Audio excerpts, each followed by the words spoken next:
I have had a ton of questions. So I'm breaking this whole thing down. The reverse carry trade, the domino effect, and where I personally think this takes XRP over a series of 5 videos in plain English from my perspective, my timeline, and my opinion on where I think this goes long term. This is not financial advice. This is me connecting the dots, studying the back end, and giving you my honest take so that you can think for yourself. The reverse carry trade is the biggest domino in global finance. It's the shift that forces trillions out of the broken debt market and into efficient collateral and instant settlement assets. And once that domino falls, everything after that happens fast. The original carry trade goes back decades when the hedge funds and global banks borrowed cheap money from Japan's near zero interest rates and invested them into higher yield markets. Borrow low, invest high. But that world flipped. Interest rates shifted, debt cost exploded, and the yen started spiking over 15% this year off a tiny 0.5% move from the Bank of Japan. And all that cheap borrowing is starting to unwind.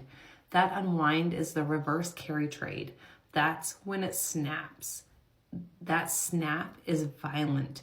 Currencies move fast, bond markets freeze, banks scramble for high-grade collateral, and settlement volume explodes overnight. That's where XRP comes in. Because when things move fast, old systems break, banks need instant settlement and neutral collateral, and something with low velocity and high efficiency is what works. So here's how the series will go. Part 2 will be the pressure buildup, where I'll show you the signs the unwind has already started, yen volatility, bond liquidity, and ISO 20022's full transition.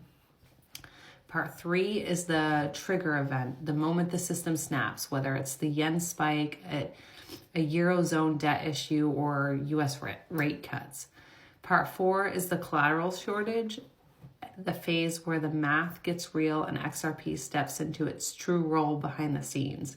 Part 5 is the full repricing event, where I'll give you my realistic timeline and the price points I believe are mathematically necessary if XRP becomes a global settlement asset.